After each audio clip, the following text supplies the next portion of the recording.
All right, we are now live. Welcome, Becker Vineyards virtual tasting family. It's so great to see everybody once again, and thank you so much for inviting us into your homes to enjoy wine with y'all, talk about it, share memories, and grow together as a community. So tonight we're showcasing virtual tasting week 79. Goodness, it's just blowing my mind. So we've got, this is a wine club shipment. So this is something that we've sent out to wine club members for everybody to enjoy and kind of taste together, that we can talk about what we have, new wines and all that fun stuff. So tonight what we have is our 2018 Reserve Viognier. We have the 2018 Culinaria, and then the 2019 Reserve or no, actually it was the Unida. Yeah, the 2017. 2017. Yeah, 2017 Unida, which is the collaboration between us and the Francis Ford Coppola, which is phenomenal. So we have a great lineup of people tonight. So first of all, Dr. Richard Becker, our owner and proprietor, great to have you on with us again. And we have great guests with us, Katie Jane and Nick Seaton from Farmhouse Vineyards to showcase some great stories about harvesting in the vineyards, making wine, kind of from harvest to bottle, and all the fun, amazing things that they do. Then we have Nicole Bendelay, our marketing and all fun things director there. And then we have Kaylin Hall, that also director of all fun things and amazing things. So, and then myself, Bobby Totten, the wine club director here at Becker Vineyards. And love to hand this over to you, Dr. Becker, to kind of inspire us and bring up a few words while we have our glasses ready with some Viognier. Well, at the beginning of all this for the past 79 weeks, I think we began by remembering that the people in New York City, as this terrible thing was beginning, all came out on their balconies and played music to their neighbors, or sang, or sent them a glass of wine. And so we thought this would be maybe a little bit of an escape for us, fighting the same battle as part of the world. Terrible news that now we're over 710,000 Americans dead from this. Just awful. And just can't encourage anyone who's not vaccinated, just please do it if you could possibly do it. And get the boosters if you haven't gotten those. And let's try to, I'm hoping by the end of this year, we're gonna really turn away from this. We'll have enough protection in our population. But anyway, this is just our salute to all the people who have saved us during all this time, all the medical people and the teachers, and all the people who do all the service things in our world that make it work. This is just a little way of saying thank you. And especially that we have wonderful growers, some of the very best in the world, I think, from Farmhouse. We're going to talk about some of their wines, and not the least of which is this Viognier, which I think is just extraordinary, and I think maybe among the best ever made, in my opinion, my unhumble biased opinion. But this is rare wine. It's won double gold medals in San Francisco. It's just it's just been fabulous. So let's hear about how you made this happen in the vineyard, and then let's talk about the wine. Yes. Please. Right now I'm praying that with all those kind words, you didn't curse next year, aren't you? I know it. That was lovely, but dear God. Agreed. I want to thank you for having us on. Again, I'm Katie James, my husband, Nicholas Seaton. The reason he's my husband is I was employed by Becker Vineyards 8 years ago, and we wanted to really direct the narrative to the growers. Becker buys the most fruit from the most growers in the state of Texas, hands down. And I loved that about it. So I came up here to do a photojournalism assignment, had a 4-hour conversation with the smoking hot farmer, and boom, we were married. At that time I thought he had 5 acres, which I would have been able to sell in an email. He secretly had 30 acres. And over the course of the years, we've been able to plant, we're up to 118 now. Wow. We're very fortunate that Becker is our largest client. And the reason that that is, it's mutual. A, we're very thankful for that. But B, your facility, your winery staff make the most in-person visits, and they bring the widest array of staff. And so our working farming relationship, it's unparalleled. There's no other client that we have that brings people from the tasting room, front of the house, back of the house, to walk them through those rows and say, here are the people that are farming. Here's how they're doing it. What are you saying behind the bar? And I think that a lot of that love is also very represented in the glass. Thank You can get technical if you want. Well, I would say on the Viognier, we planted it in 2010.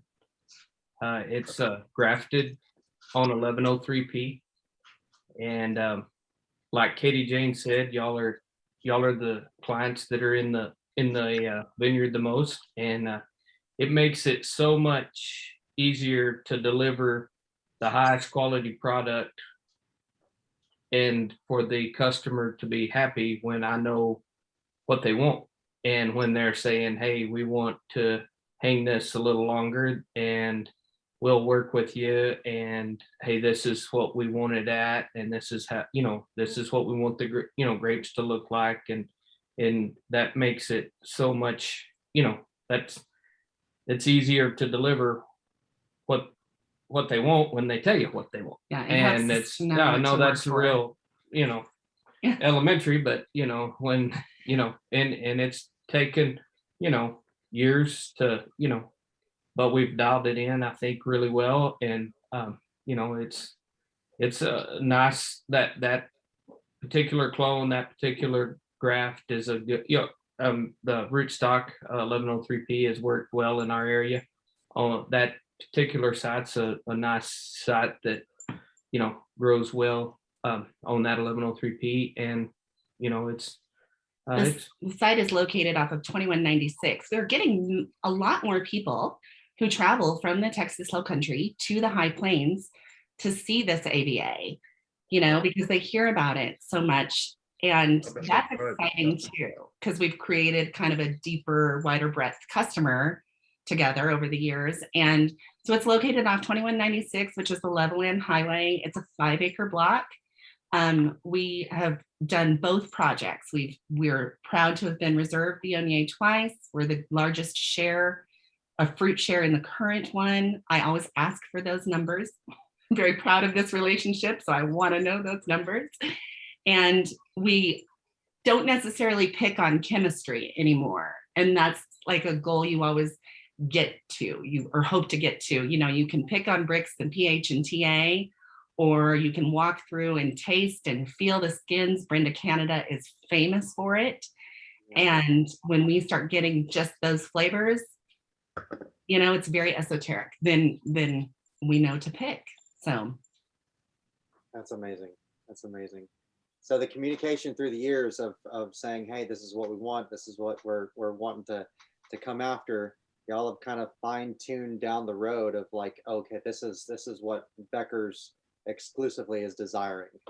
Yes. And the finished product of that. So and also too, like, education, you only do better when you know more, right? And so John and Rachel have sat down with us and blocked out names. You don't know who is on the next line, but they will say, like, here are the entire Viognier lots for the year. Here's the entire Tempranillo lots for the year. This was the highest on this parameter and the lowest here. And y'all are right here. And we can then make adjustments early on in the growing season with water, with nutrition, with pruning, that allows us to hit those marks or try and exceed them again. And we don't have another client that's ever done that. That's great news. Thank you. Let's talk for a second about rootstocks, because you're talking about 1103P, and a lot of people won't know the nitty gritty about it. But let me just say the history, is very much tied to Texas. And the French realized at the end of the 19th century, when Thomas Jefferson had exchanged cuttings with the New World, with the Old World, that we had also sent them phylloxera.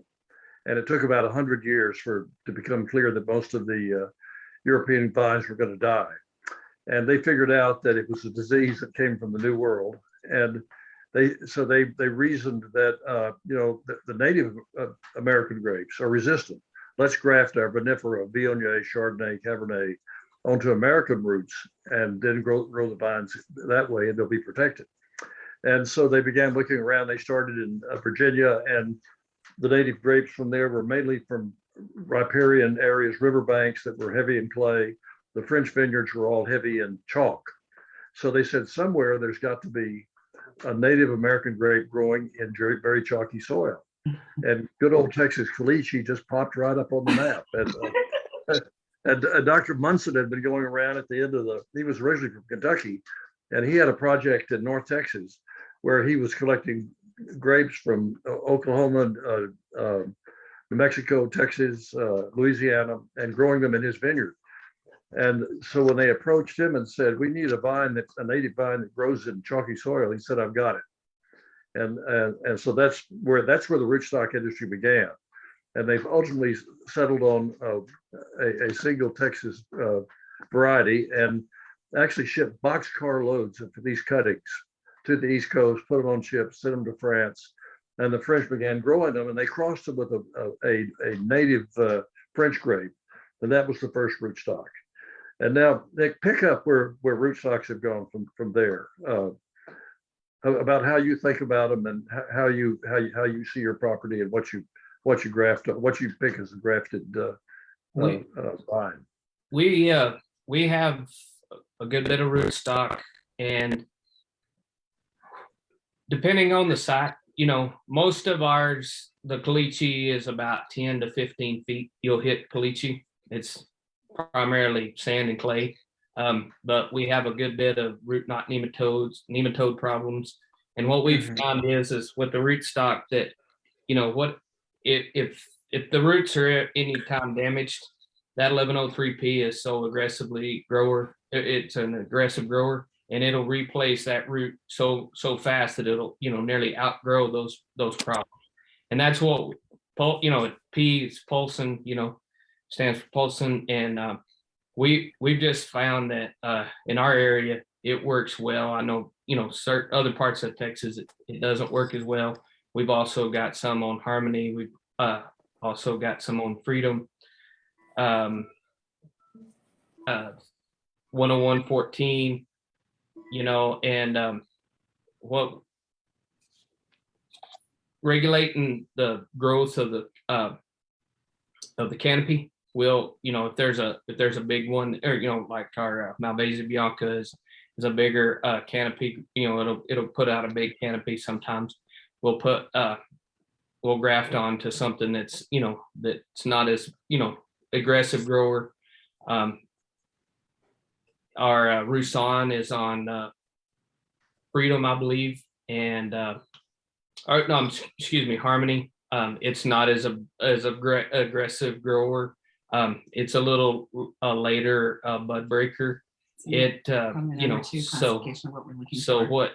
When we have those early freezes, or early cold weather coming in, if we can delay sometimes a week or two, it makes a big difference. And some of those earlier bud breakers, if you'll put graft them on a later rootstock that won't break as early, that has helped. We've even got some that's not on root because of we've seen some damage in 13 and 14, and we planted some in 15 and 16, and we decided to go on root just because we didn't know as much about the rootstocks, and we just on root with those, and so it's the same vinifera from top to bottom. But we've seen it to where it helps. If we got some bud damage, we can retrain back, where with the rootstock you cannot, which is kind of a downfall. But year in and year out, getting the right rootstock from the clean vines from the right nursery is so important. That's the number one, it doesn't matter. If you get dirty vines from a nursery, you're buying the 8-ball from the get-go. And as long as those vines are clean and healthy, that's the big deal. We've also planted some, green growers, and seems like we probably won't go. Our two main guys told us this year, no more greens, no more greens. And so when they speak, we listen. And it just, you're either growing it for that year and cutting it back to 2 buds, or the nursery's growing it for that year. And by that, you mean they don't deliver a stick, a dormant vine stick vine, that we right. stick in the ground. They deliver an actual green live plant. Right. And so you're planting that green live plant, and it's Doing more the nursery's delicate. work is what Yeah, you feel like exactly. now. Okay. You're doing so. I'll show it. Amazing. Oh my gosh. That's so cool. That's just I don't know if I answered your question, Doc. Oh, Hey, Dr. Joe Becker. Hello. Now, so we're just briefly on the history of the vine, because I know Nicole knows that the Emperor Probius first planted this vine in the year 231 in their Condrieu, and it's been going for 1800 years. Almost all gone in the late 50s and 60s of the last century, but it's really come roaring back. And it's named for the city of Vienne, which is very near, just above where Probius planted the first Viognier. So let's talk about how it smells and tastes. Let's get some noses involved. Well, actually, Dad, can I just ask, when did you really have the idea to plant Viognier in Texas? Do you remember a bottle? Do you remember experience, a trip? Now, I remember tasting it in the 70s. I guess probably the 80s would be better. And I was just thought it was really good. And it was Chateau Gruyere from Condrieu. And then we went there and we visited that part of the Rhone Valley, and we met Madame Gruyere. And but we were impressed how much it looks like Texas. Just the things that are growing, the plants, the weeds, the fruit trees, look very much like the hill country and like the high plains to me, having grown up out there. And it was over 100 degrees. We were there the first week of July, and it was over 100 degrees every day in July in the Rhone Valley. So I thought this could talk to Texas. And, but I just love the taste, and it was always Buddy's favorite white wine. So we thought, well, let's try it, and it did really well. It made some wonderful fruit. We weren't quite able to deal with all of the pressure from disease, but now I think that's pretty much solved. And so I think it's the Texas white grape for me, although I love others, including Roussanne and Chardonnay, but I think it's a star. What do you get on the nose?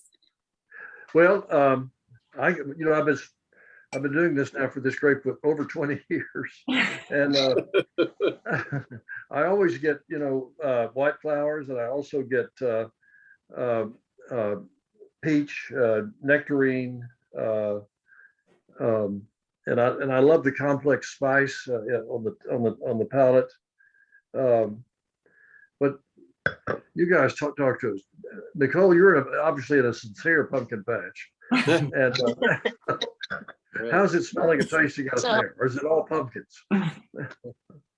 Hello to everybody from Becker Vineyards. I'm at the front door and in front of the pumpkin patch, and we bought the pumpkins from Farmhouse, so from Katie Jane and Nick, and so I'm really here. This is not like a picture behind me, so I'm sitting out front. And, is Linus there with you, waiting for the great pumpkin? not yet. I'm looking for Linus, I'm looking for Charlie Brown, but they're not. Just me and A the little early in the season just yet. That's true. No, what I think is fun about the Viognier is it's very different from a lot of different wines you come across. So as far as, giving a gentle swirl and just kind of, picking up the scent the aromatics. It comes across very nectar-like. So you're thinking, oh, this is gonna be off dry. But then when you actually taste it, you're like, no, it's not off dry. So it's a little elusive, which makes it kind of fun. And I feel like the aromatic, I mean, aside from the nectar-like quality, the remaining part of the wine, the aromatics of like orange blossoms, apricots, and then also kind of like pear. I feel like the other aromatics and the flavors are similar. Sometimes when you're tasting wine, sometimes you have a contrast, and it doesn't mean anything's wrong. It just kind of gives you a difference of what's going on. And I believe that we've been doing like a third of this in oak and the remaining parts steel. So the part that's in oak kind of gives a little more roundness on the palate. But they're very clean. It's got a nice crispness, but it's not comparison with some of, not as acidic. It's a little bit softer on the, but a great wine, and it's been fun to see the evolution of it. I remember when people would come in and say, what is this wine? What do you call it? How do you pronounce it? And it's become our #1 selling white wine here at Becker Vineyards.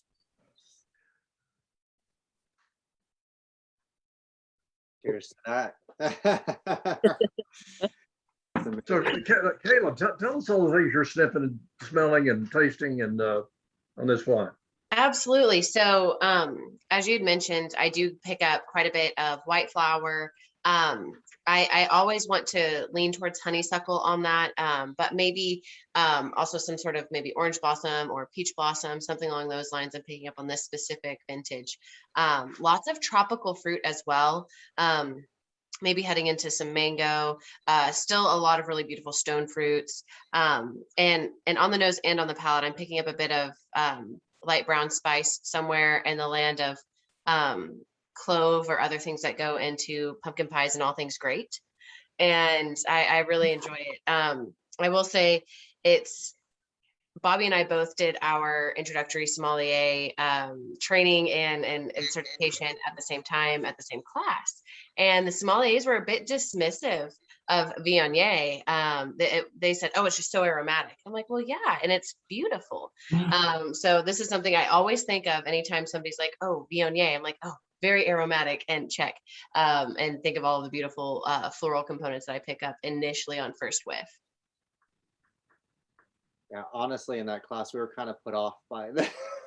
We were shocked. We were like, oh my gosh, we produced fantastic Viognier in Texas, and it was in Texas, and this was by Texas-based sommeliers. We're like, no, you're missing out. I'm shocked on that as well, because if anything, like my experiences have been, people are like, there's not much of it planted in the world. That's usually what people usually say. So I'm shocked to hear y'all say that. Wow. It was an interesting time. Maybe this was 2018, a weird year, perhaps. You know, it was the year that this was actually harvested. It's been hanging on since the year 231, so it's got to have some problem. Right. So maybe we were just in a class of oddballs. That's right. I would say from a marketing standpoint, like I feel like we spent a decade teaching people how to pronounce it, and that we have made it on the downhill slide of that. Most anyone walks in and pronounces it correctly now, or much closer than they used to. So we are achieving success on all fronts. So I would say the two things I would say. One is that this was always my mom's favorite of our grapes and wines, and it's also my wife's favorite. And so I just have to share, Nick and Katie Jane.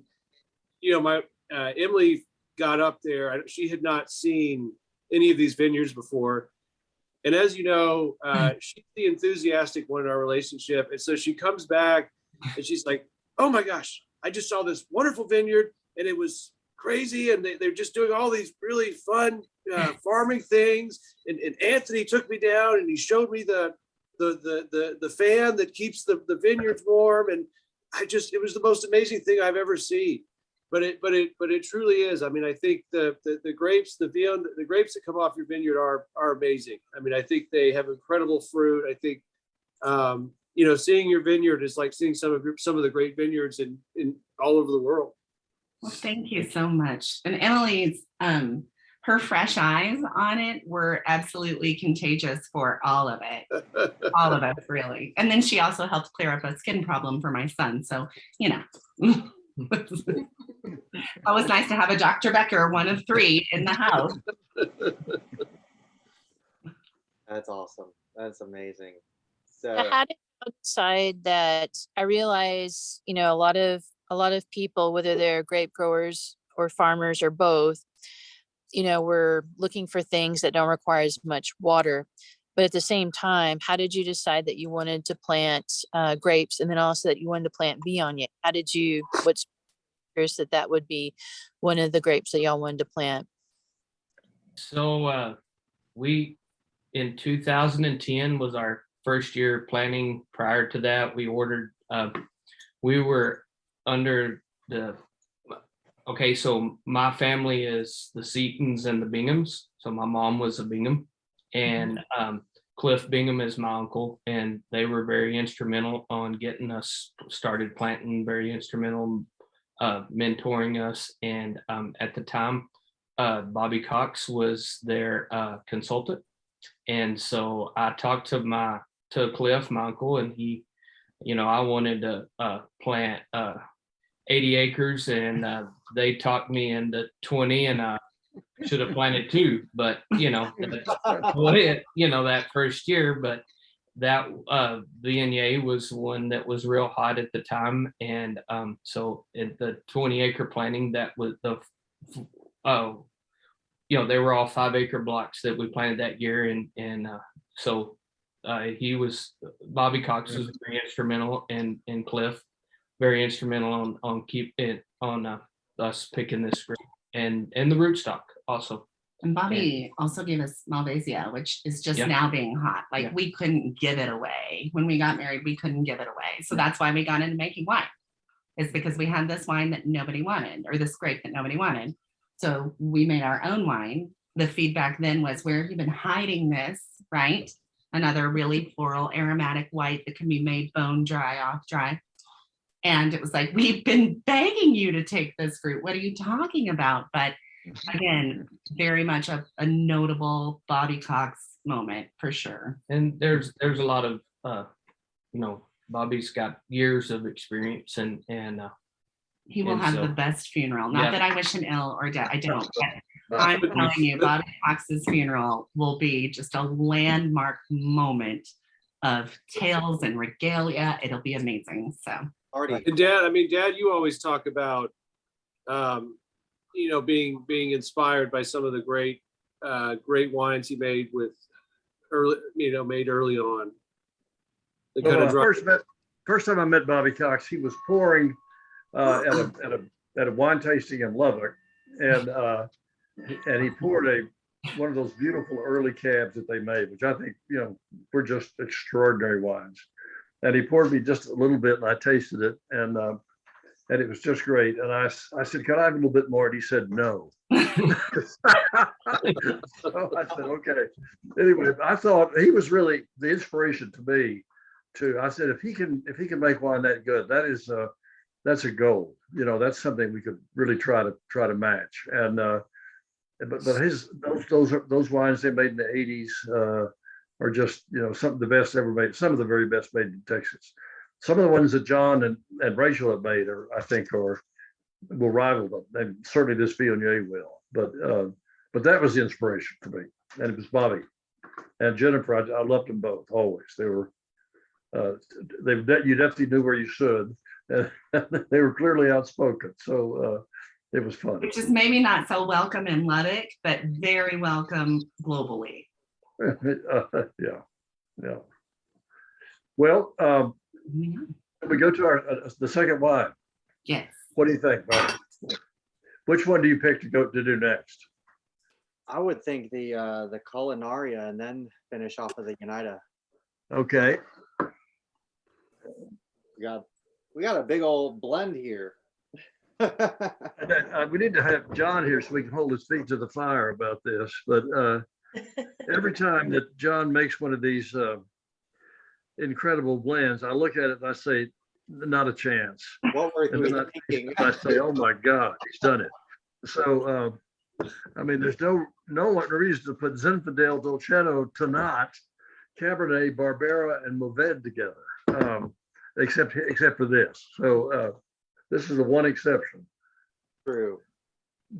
Here's to Texas culinary. Hmm. This is always my favorite wine because I think that the world was built on bathtub gin, if you will. And so when it can be done so very Yeah. elegantly in a wine, by God, bring it on. That's And awesome. Nick KJ, I think much of this is from you all, isn't it? I don't have the breakdown. Do we have it, I've Bobby? got the breakdown on hand. Uh-huh. It's 15% Mourvèdre from y'all, so it's not predominantly on this, but y'all's grapes are still in here. Yeah, probably either our relatives or our neighbors for sure. Yes, Uh-huh. yes, and yes. From all over, I think, yeah. You know, I do think that the three grapes that stand out in this blend are the Mourvèdre and the Zinfandel and the Barbera. I agree. Yeah. You know, it's just such a rich blend. It's always, you know, it's always fun. Mourvèdre just does so well in Texas. Yes, people want to hang their hat on tea for Tempranillo. And we do That's right. beautiful Tempranillos. We do. But Yeah. if you talk to the growers, if they had a choice between the two, they would choose Mourvèdre every time. Mourvèdre every time. Yeah. It's just the easy growing. You know, when you go in there and harvest, it comes right off the vine. When it's, you know, setting those spurs and you're putting those buds together, it just sits there like a, you know, candelabra. It's just perfectly upright, grows up, and It's like a workhorse and a show pony all at the same time, right? It's a workhorse in the vineyard and a show pony in the bottle. So what do you see in terms of is it an early ripener here, or is it later? What's been your experience there? it's not our latest bud breaker, but it's a later bud breaker and a later ripening one. You know, the later the bud break, the later the ripening. It's not near as late as Counois, but it's and that's what we like about, you know, it's that later bud breaker, and then but it'll tend to get ready earlier than like your Sensos or your Counois. Yeah, middle to end of harvest. And then you kind of have you can have like a 2-week breadth on the Mourvèdre depending upon the site. You gain heat unit points in town. So if you're pulling Mourvèdre from that, you know, the place in town, you're going to have heat units, which is just a natural occurring thing from being in an urban setting where there's more pavement, more buildings, things that will hold a heat, and it can gain you at times up to 2 degrees.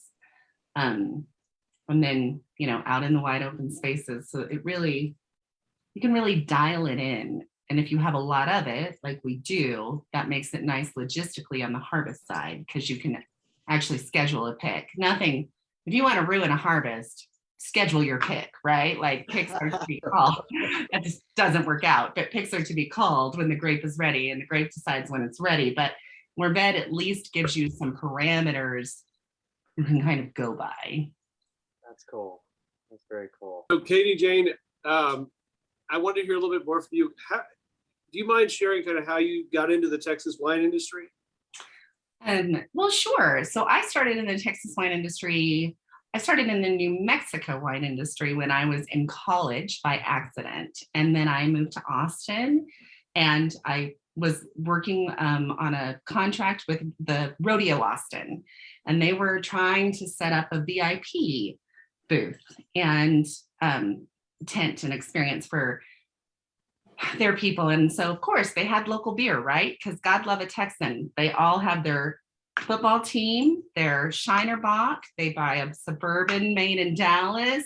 I mean, you are the most lovely of creatures when it comes to loyalty and purchasing. And so I asked, In Great Brownfield. yes, I said, where's your regional wine? And they were like, oh, you know, Texas wine is blah. And having fought I'm born in Washington, raised in Oregon,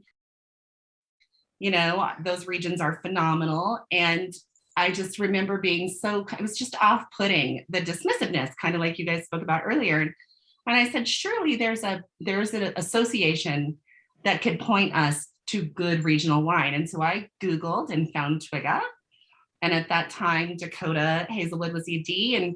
And so I gave her my pitch about, putting wine in front of sponsors and notable people at this, event that benefits the economy, and get all done. And she's like, yeah, we don't donate. Not only is it illegal, we just don't have the inventory. And I said, well, I would be willing to bet, I had been the ED in New Mexico, that you've got a case of wine underneath your desk that is too good to throw away, but not good enough to give to the media. Can we just have that one for the Cowboys?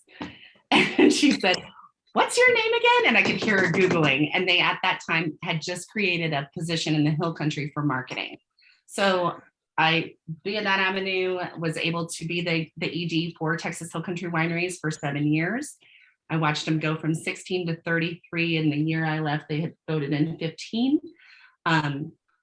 Becker Vineyards, when putting out a call for anything on behalf of the wine trail, the region, the cause, the industry, Becker is steadfast in answering, yes, we can. And so it allowed me to develop a really great relationship with them.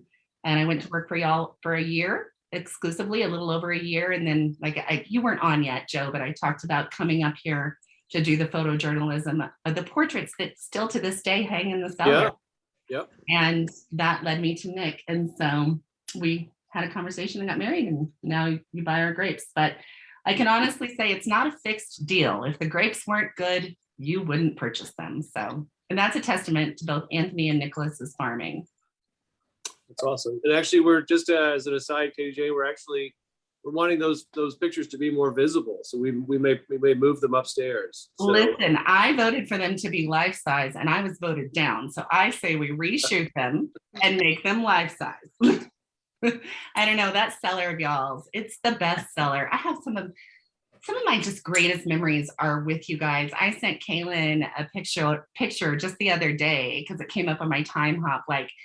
I feel like I grew up there in a way. I grew up in a lot of ways. You're responsible for the beautiful life that I have now. We make fruit visits and taste the wines after they're in tank and in barrel with John and Rachel. And my little boy both our little boys, they run through the cellar. I have a picture of John pushing a baby stroller. It's just, I owe a lot of the best moments of my adult life to Becker Vineyards, and I'm loud and proud about that. That's very sweet. Thank you. Sure. Thank you.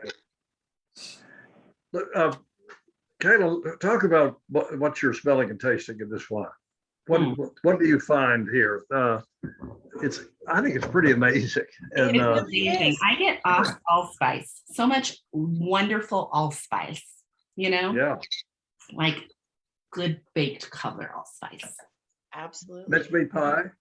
Mm-hmm. Yeah. Now, Dr. Becker, it's a very narrow group of people who love mincemeat pie. Well, I meant that true. From Katie Jane is that his mother made my favorite mincemeat pie. It was a staple of our Thanksgiving when I was growing up. I'm telling you, it's a small segment that drink it, but it's always eat it, but it's always the intelligent segment. Kaylin. Sorry. Lots of bright red fruit on this. Red raspberries, maybe cherry. Lots of spice notes. I don't think I've ever had mincemeat pie in my life, so I cannot attest to that necessarily, but for sure the allspice. And lots of toasty notes that I'm going to attribute to the oak aging on this, things that lead towards coffee, chocolate, things of that nature. And I do get a bit of herbaceousness. I don't want to call it quite mint or eucalyptus, but something a little bit herbaceous. And I think that's maybe in part due to some of either the Barbera on there or the Cabernet Sauvignon. But this wine is fantastic. It's something that I recommend to a lot of people that come through the winery, especially for large parties. Hear me out. This is something that will showcase different flavors and different aromatics to different people, depending on their life experiences. And I've found that very rarely will I pour this for somebody and have them not enjoy it. This is something for dinner parties. It's excellent if you don't know what your host is going to serve or what they prefer to drink, or for pre-Thanksgiving at my family's house. I don't necessarily know what we're eating the night before Thanksgiving because we have the whole plan for the following day, and I don't know what everybody's going to drink, and this will suffice and carry us over into the following day and all of the festivities. And this wine also reminds me of Christmas and just being around people that I really enjoy and having good talks next to the fire pit and enjoying a few beverages. It's cozy in a bottle. Yes, it's very warm. It's a beautiful wine. Now, Bobby, you've had mincemeat pie, I'm sure. I have, yes, sir. So after binge watching Great British Bake Off, we had to. So we found a few places that do that, and yeah, we've taken our fair share of something. Nicole, does your mom make mincemeat pie? I could see your mom. No? She makes pies, but she's never made that one. I have had it, and I had it for one of our Boxing Day celebrations here at the winery from Bunny. Yes. It's actually very tasty. And it's got a fun kind of intensity. So I definitely could see the mincemeat pie characteristic in this. It also has a little bit of like an apple butter, kind of where you're having some of the cinnamon, cloves, a little bit of baking spices kind of characteristic. There's also a fun intensity about this wine. So when you're tasting it, you kind of stop for a second and you just kind of go, oh, hello. And it just kind of draws you in. And then also it's a little bit on the earthy side, kind of a little bit like you feel like you're picking up a little bit of dried leaves, a little bit of plowed earth. And then there is also some herbaceous notes to this. And I would say maybe a little bit of maybe like thyme and maybe a little bit of oregano on this one. But it's got a fun combination of different things happening with this wine. So it's definitely fun to, do your gentle swirl, sniff it, taste it, wait a few seconds, and then come back to it. And then just kind of peel through the layers of the wine. So it's definitely very delicious. What's interesting, Dad, is I remember about your mother's mincemeat pie that it had kind of a little bit of a bright citrus note to it. And I'm not so good so much citrus on this wine, but I just feel like the fruit in this wine would have been perfect for your mother's mincemeat pie. Yes, I think so. Boy. And it's usual to have a little bit of citrus. Some people will talk about preventing things from browning, but also just the fact that you get a little zip of extra flavor, a little that acidity kind of brightens. So I totally understand that, totally get that. I love it. I think this wine is super evolutionary in the glass. So your first glass is not going to taste anywhere near your fourth glass. And you're going to open a bottle of wine and drink it with friends, right? Not that I'm drinking a bottle by myself every night. I want to go on that journey. I want to taste that first bright fruit type wine in the glass early on. And then I want to taste it in all its aromatic glory by that fourth glass. And so for me, that just makes this wine incredibly fun, sophisticated, but incredibly fun. Yeah, I agree. A lot of layers to it. I mean, it really has a lot of expression. So as you're, tasting and as you're letting, enjoying the moment with friends and talking and everything, and you go back and take another sip, it does showcase a little bit something else that it's bringing a new, fresh appeal to the table. So I think it's really cool, especially with Thanksgiving coming up and people, wanting to enjoy, family and friends and not knowing what to eat. Hey, like this, let's just throw this together with some queso and we're good. I agree, Bobby, because we always talk about Rhones with Thanksgiving, and I mean Mourvedre is a Rhone, but this actually, the Culinari is a great Thanksgiving wine. I think it's very versatile. I agree. Do y'all do turkey for Thanksgiving ham, or do you do a Perini tenderloin? Me? Yeah. I'm old school. I'm turkey. Mom could make a turkey, and she had when I was. This is my experience when I was little. Okay. So at Thanksgiving and Christmas.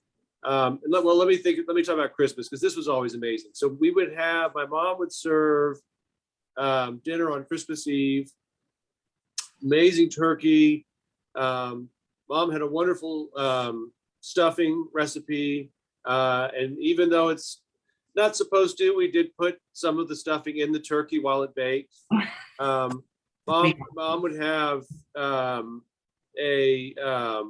or 5 pies, and then on Christmas Day we would go over to my grandmother's house, Dad's mother, and she'd have a turkey, and she'd have a wonderful, I think, kind of cornbread based stuffing recipe that was incredible. And so I just remember thinking, in retrospect, it was like the 2 most amazing back-to-back holiday meals you could possibly have. So that's how I'd answer that question. I can assure you, I have not lived up to West Texas women cooking around here. Like, I'm falling short on the regular. That wasn't mentioned in that 4-hour conversation quite deep, but we didn't go into that deep enough. So Nick, Well, do you cook? Bobby, we need to go to the UNITA. Yeah. Otherwise, we're gonna Yeah. run out of time. All That was right, fun. Yeah. fun. So I'll say two, but this wine is always amazing to me, like in 3 ways. The first one was the call from the Coppola general manager, Mr. Beck, who just a phone call. He said, "Listen, would you have any? You guys have claret up in the market. You can't use claret is a word we're grandfathered into. So you can't use claret, you can't use Burgundy, you can't use port, you can't use champagne. The French let us use those names after we helped them a little bit in World War II, and then they got over their gratitude. So if you weren't grandfathered in, which we were, and Coppola was, so we both had a claret in the market, which is basically a Cabernet blend. And he said, "Look, why don't we do let's put our two cabs together and make a blend, 50% California Napa, 50% Texas." And so that phone call was totally unexpected. Secondly, how good the wine was unexpected. And I think John really did this and did a wonderful job of putting this together. The third thing that's been amazing is how many texts and emails I've gotten from people that I haven't seen in years who were in the tasting room in Napa at Coppola and said, "I'm looking at a bottle of your wine here. How did this happen?" And so that's been fun. For me, that's the most. Those are the 3 amazing things. Joe, what about you? I really think that the name of this wine says it all. UNITA.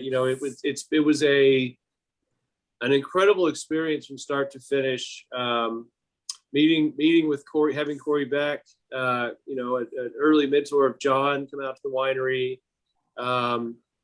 getting to do I'm sure we did 4, 5, 6 tasting sessions where they had sent us, Cab, Merlot, from Napa, and let John do the blending. That was really fun. So when I think about this wine, I think about, the love of getting to work with other wineries. I have a beloved friend. She loves this wine. And so I think about, wine is best when it's enjoyed with people you love, but also it's just fun. It's such a fun thing to be able to collaborate with other people in the industry to do something like this. I felt incredibly touched that they reached out to us to do this, and it's just, I think it's an incredible product. I love this wine. It has a lot of meaning to me. And what would have been the most amazing thing was that Corey Beck said, and Francis wants to come out and when we release it, and he loves Texas and he likes Texans, and he wanted to come out and be there when we release it. And I said, that will be fun. And but he couldn't come, so it didn't happen. But that was a nice offer from him, and I'm proud of it. We just happened to be going out to symposium. And so John found out that we were going out early, and he said, do y'all want to go tasting? You know, everybody wants to go tasting with somebody who's got an in Napa, Yeah. right? And we were like, absolutely. And so we got to go to Coppola, and if you guys were still in the final planning stages, I think it was the blend had been done and you were going to bottle, but they treated us just with the utmost care and gratitude. And I think sitting there in that moment with the four of us growers, our winemaker, your winemaker, and Corey coming up and acting like, you know, sometimes you spend my whole life, which I think, Dr. Becker, you know this better than anybody, your whole life, trying to convince people we are worthy, right? And in that moment, for him to be so excited to meet all of us, it was like, we are worthy. And I think I'll stop apologizing and trying to convince people and just start letting the wine speak for itself. So it was a real turning moment for me anyway. And then the name says it all. Well said. That is great. Well, how about some tasting and smelling notes, guys? What are you getting here? Yes, sir. I want to hear Nicole's thoughts. Yes. Yeah. I think this one's got some, well, you have Cabernet coming from their Sonoma County connection, and then also Cabernet Sauvignon from Texas. And she always has some dark fruit notes, but I noticed that Texas Cabernet Sauvignon always has a raspberry note. So sometimes it could be dried, which in this case it's dried. Sometimes it can come across fresh fruit, but definitely a lot of raspberry characteristic. And there's also some fun chocolate. There's also a little bit of mint. I think the mint is more like secondary, like you don't notice it right off the bat. It's kind of there in the shadows. And then it does have a little bit of fun herbs, maybe a little chervil, maybe a little more oregano, maybe even a little bit of lavender as well. But there's also definitely some coffee notes to this.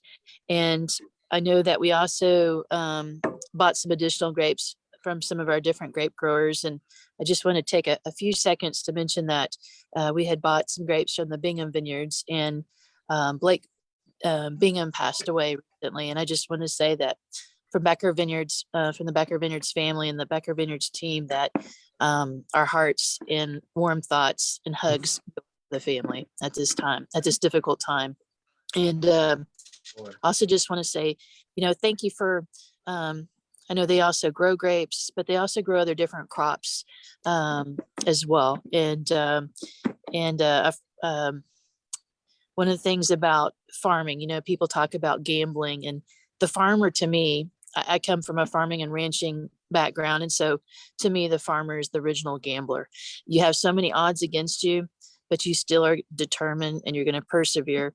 And so, to Katie and Nick and Dr. Becker and Joe, the Binghams, and also our other growers, our hats are off to you for persevering and still, what the odds are, but you're still out there to grow the best possible grapes and make the best possible wine. So thank you for that, because that's an inspiration to all of us here in the wine. We will gladly pass that on. Blake was not only their cousin, our cousin we talked about early before we went live. So the Binghams have 11 children. I think we all have that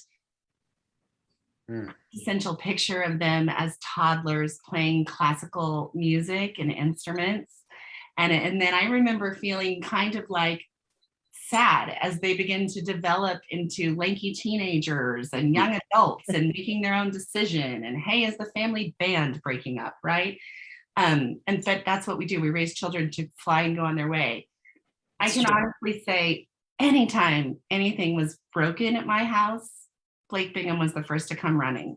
Anytime I wanted to buy really heavy couches that didn't fit in the door, that caused you to slam your fingers, and this farmer had no time for it, but Blake Bingham did. And he was just very steadfast in the way he loved people and was loyal to people. And I think that we'll spend the rest of our time on 303 working in his honor. So we really appreciate the acknowledgement. And I know Cliff and Betty do too. I was just on the phone prior to coming in, just family, you just, if you need something, they, hey, it's right there. And I try to tell everybody that, Cliff and was very instrumental and, in our vineyard and mentoring us. And, he just called for, hey, you got a shredder available. And yes, and we share, equipment, things like that, and just neighbor. And, but I couldn't talk to him because he's, my uncle, and it just, but he, the Lord took my Blake, and, he was the guy that, just helped me out. And he just, but there was no bigger heart to Blake. But thank you so much. Appreciate it. And we got it, as you said, Doc, you try to talk to your friends and your neighbors, and, you can't tell them, you can't force them to take the shot. But, I've buried my mother-in-law and now my neighbor and my cousin, and, it just, you can't drive it home enough to, just get the shot and, let's fight the next deal. But, and we really appreciate your words, and thank you so much. Thank you, Nick. Let's toast to all the people that gamble and all the people that reward us when we do so. How about I that? think family too, to family. Absolutely. Family to family. Thanks, guys. That includes Pa Charles, Nicole. Thank you. You are welcome. I think that's I feel that's a wonderful note to finish on. I think those were nice words for everybody. Hello. Hi. That's beautiful. words. There you It's are. your ball. I see And you it. put the Play-Doh on the ball. Yes. All right. Well, What a Well, love. what do we have going on next week? It's a green ball. it is a green ball. It's beautiful. I love it. So I'm so trying to get a picture of you and him, Joe, and not Bobby. I mean, I love Bobby, but I much rather. Yeah. No, this is the moment right here. So we have beautiful life going on. So next week, week 80. My Oh my goodness. gosh, y'all. You so- deserve like an award, not the Pulitzer Prize, because it's not political. But you guys deserve some kind of Nobel Peace Prize of wine for grinding out 80 virtuals. It's not been done. Trust me, I've checked. It's not been done. Let me tell you, we really start to look forward to it by about Wednesday about noon. It's kind of fun, actually. For email after email, it's like, all right, let's sit down, let's open up a bottle, let's go. Yeah, I think that's right, Dad. It is something I look forward to every week. Just the people you spend time with. Play-Doh. And this, and Play-Doh. And Play-Doh. Play-Doh. You gotta have the Play-Doh. Pairings yet?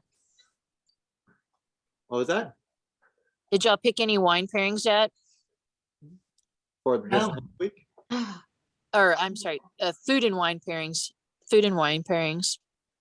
No, we're just gonna drink. We've had it with food. And All It's right. a drinking night. It is. It's It is. been a week, man. Yeah. Now and I think there are a lot of pumpkin pies coming. Okay. Bobby, what's next week? next week I named it the Classics of Cuvee. Ooh, nice. So we're going to do the new 2020 Seigneur.